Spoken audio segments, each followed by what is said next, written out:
Hi, my name is Anthony Wick and I'm a future nurse practitioner currently enrolled at Lehman College. Today I'm going to be performing a gastrointestinal exam to meet my health assessment course requirements. And this exam is going to involve inspection, auscultation, percussion, and palpation, both light and deep. So let's meet our patient.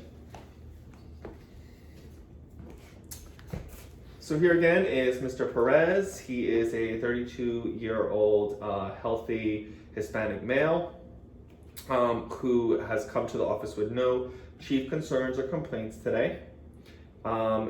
Before his arrival, my assistant would have already performed a vital sign check. So let's say that today his blood pressure is 117/64. His oxygen saturation is 100%. His temperature is 36.9 and his heart rate is 78. His weight is 154 pounds and his height is 5'8". So now before we begin with this focused exam, I would have made sure to wash my hands and have asked the patient beforehand to empty his bladder, which you did. Perfect. So then we just begin with a few questions that are pertaining to the gastrointestinal system. Mr. Perez, have you had any nausea or vomiting lately? No. Perfect. Do you have any abdominal pain? No. Great. Any feeling of abdominal fullness? No. All right. And any pain in the upper area of your abdomen that radiates more into your throat? No. Okay. So I asked that actually because that can be a symptom of GERD, gastroesophageal reflux disease, that can lead to Barrett's esophagus and eventually lead into cancer. Have you had any excess gas or bloating? No. Okay. And how has your bowel movements been? Normal stool. Excellent. And with urination, have you experienced any pain, bleeding, any frequency, or getting up in the middle of the night to go to the bathroom? No, everything normal. Okay. No difficulties? No. Perfect. Have you had any medical procedures performed on your abdomen? None. All right. Any recent travel in the last 3 to 6 months? No. All right. No illicit drug use? No.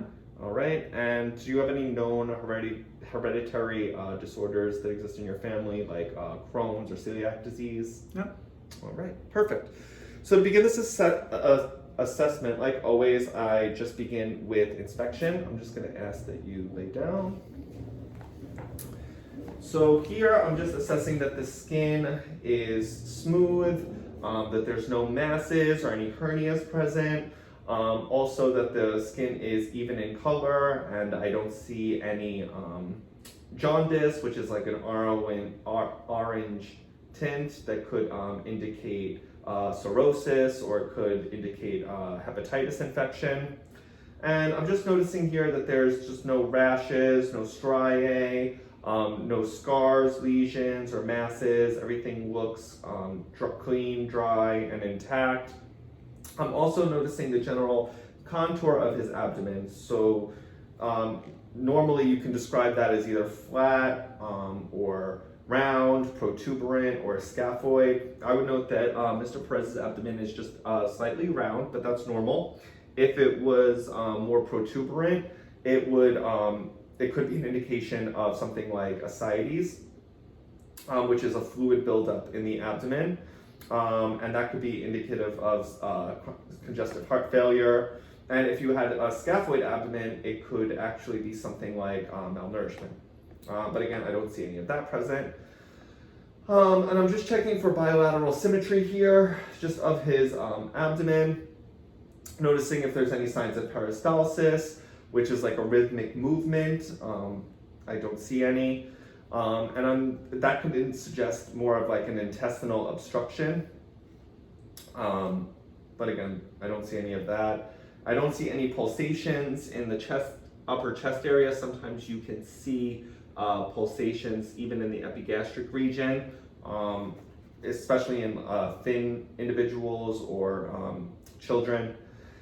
And then I'm just also looking at the umbilicus, and I'm just noticing here that it's non-inflamed and that it's inverted, both of which is normal. Sometimes like an umbilical hernia could be, it could be enlarged, or there could be inflammation present, but I don't see any of that here. And then with the flank, I'm assessing for just like a Cullen sign and a Grace-Turner sign, respectively, which would appear more like a bluish and could be indicative of hemorrhagic pancreatitis. None of that I see. There's no bluish tint there. And so moving on, and this is where things would get a little bit different than normally, because normally you would go to palpation.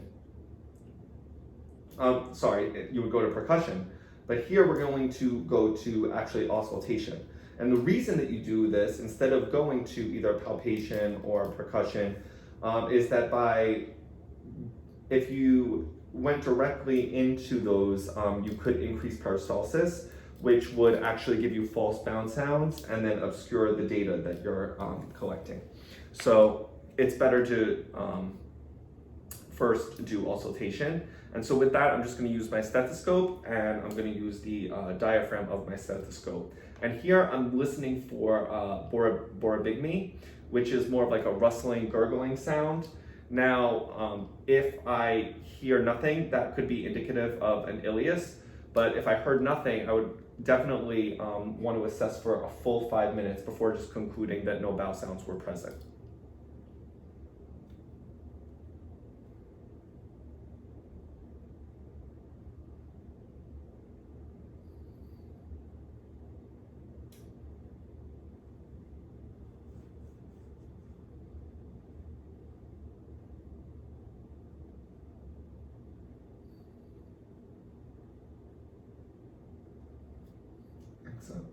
So as you saw what I did in a clockwise manner, I started in the right upper quadrant, moved over to the left upper quadrant, then down to the left lower quadrant, and back to the right lower quadrant. So it's always important to kind of do that in a systematic format.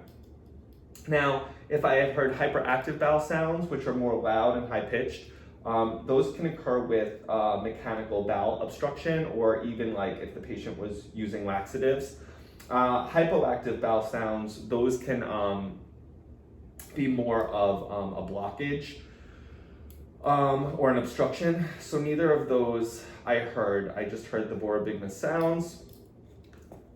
Then moving on, I'm going to start with percussion.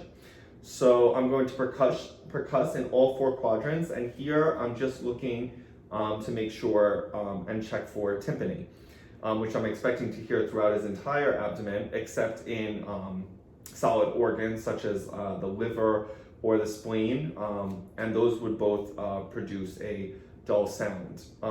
If I was to find a dull sound in the abdomen, then I might suspect something like fluid buildup. So I'm just gonna use, again, my non-dominant hand.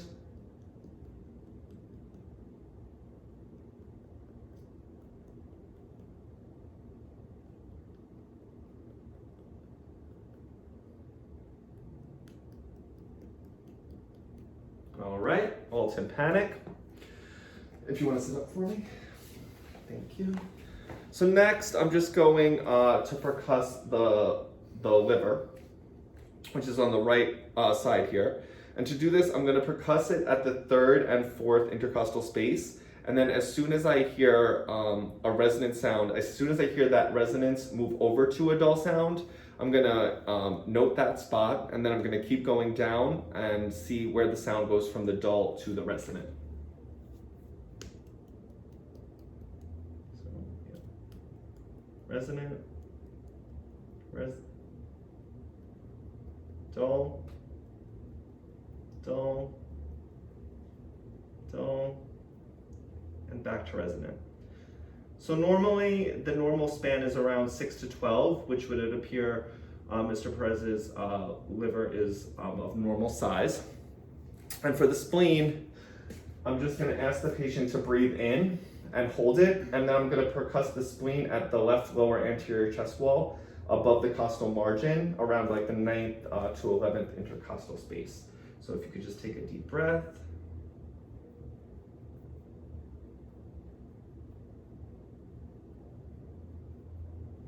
Excellent. Now, I heard dullness, which is the expected finding there. If I heard an increased dullness, it would mean like a positive splenic percussion, and that would be indicative of something like an enlarged spleen, and it could indicate somebody who has heart failure. So next part of this assessment involves palpation. So I'm going to palpate both light and deep in all 4 quadrants, starting with light palpation. If you want to just lay back down. Now with this, I'm just gently probing about 1 centimeter deep, and I'm just checking if the patient feels any tenderness, anything. Nope. Excellent. Excellent.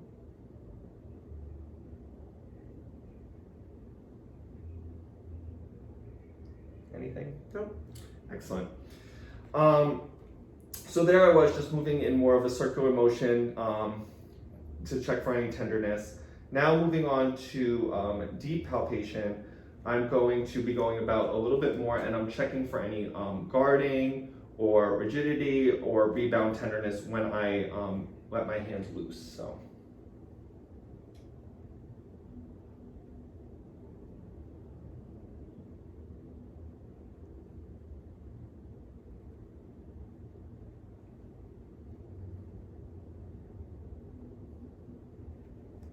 Any pain felt in any? No. Okay, so I went about the 5 to 8 centimeters. I checked for rebound tenderness. So that was more when I was decreasing the pressure. I was just seeing that he didn't have any pain. And if he was reporting pain, that could be like a pathological malignancy. That could be due to like an inflammation of an underlying organ. And then next, I would just want to palpate the inguinal lymph nodes again, checking for any tenderness or lymphadenopathy. Any pain? No. Tenderness? No. All right. I don't feel any non-movable firm nodes. All feels normal. Excellent. If I had felt something, it could be indicative of infection. And that's pretty much it. The only other thing that I want to do is to check for kidneys. And if you just want to sit up for me. So I'm going to go behind the patient, and I'm just going to I'm going to do a fist test punch, and I'm going to go right here between like the lower back, and just let me know if you feel any tenderness. No. No. And then on the right side. No. All right. So if the patient felt any tenderness when I performed my fist test, then it would be indicative of something possibly wrong with kidneys and with the kidney function. That concludes the gastrointestinal assessment. Mr. Perez, do you have any questions for me? No. All right. Thank you again.